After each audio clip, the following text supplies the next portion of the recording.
Hi, I am presenting my week 4 cardiovascular soap notes. So last week in the clinic, I saw patient DS, an 83-year-old white non-Hispanic female. In the clinic, she presented with her adult daughter. She had the chief complaint of I have been getting short of breath and have some swelling in my legs. So over the last 3 weeks, she said she's had some progressively worsening shortness of breath, some swelling in her ankles and her feet, and some fatigue. She said she noticed the shortness of breath when she's walking up the street to the mailbox. She said she's been getting winded, and that normally doesn't happen. She also said when she's laying flat trying to sleep at night, that's also causing her some shortness of breath.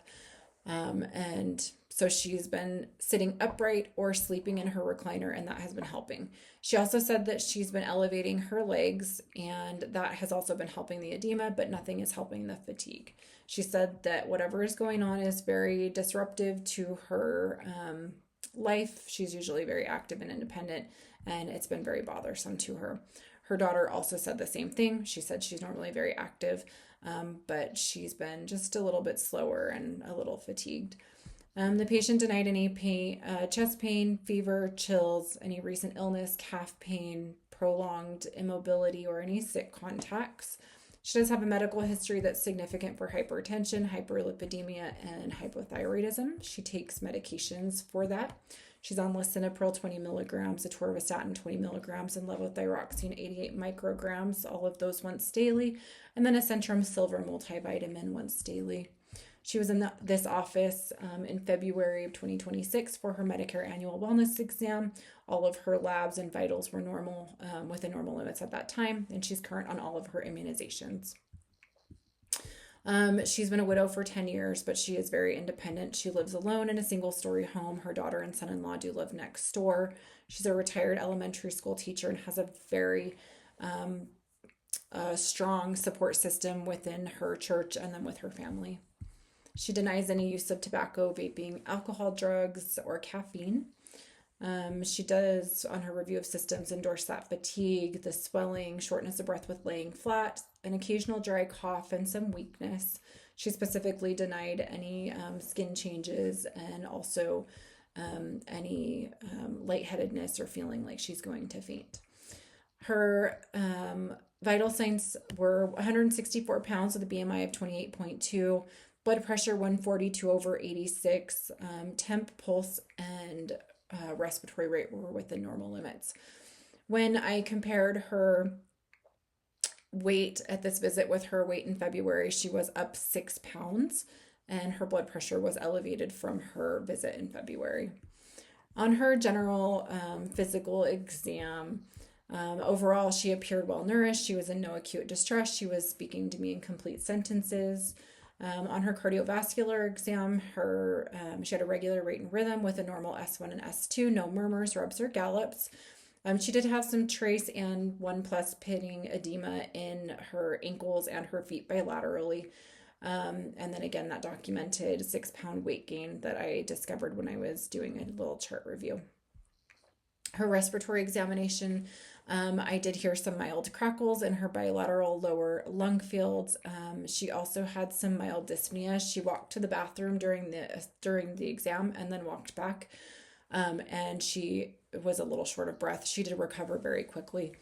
Her abdomen was soft and non-tender, no hepatomegaly, no abdominal edema, and then also no orthopnea when she was laying on the exam table. Her skin is warm, dry, and intact. No weeping around that edematous area. A steady gait, alert and oriented, and appropriate mood.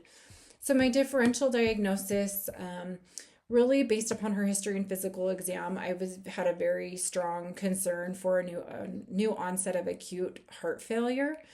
I did consider pulmonary embolism and community-acquired pneumonia. I considered both of those based upon her findings. So community-acquired pneumonia because of the crackles in her lungs and the shortness of breath.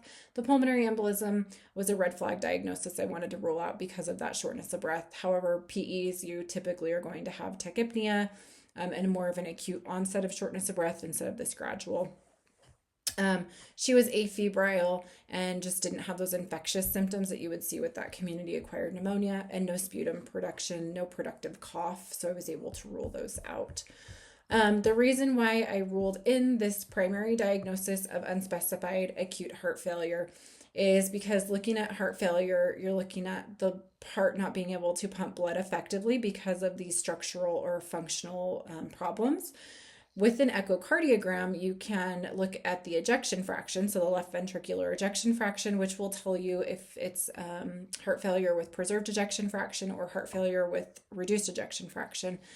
And risk factors for heart failure, especially heart failure with preserved ejection fraction, is going to be that advanced age, female sex, hypertension, and then just generally having cardiac disease, obesity. Those are some of your common risk factors. Common presentation is going to be exertional dyspnea, fatigue, orthopnea, lower extremity edema, and then weight gain because of fluid retention. And because of my patient's presentation, she checked all of those boxes. She had those risk factors. I felt very strongly in selecting this as my primary diagnosis. I can't assign a preserved or reduced ejection fraction diagnosis until after I receive results from an echocardiogram.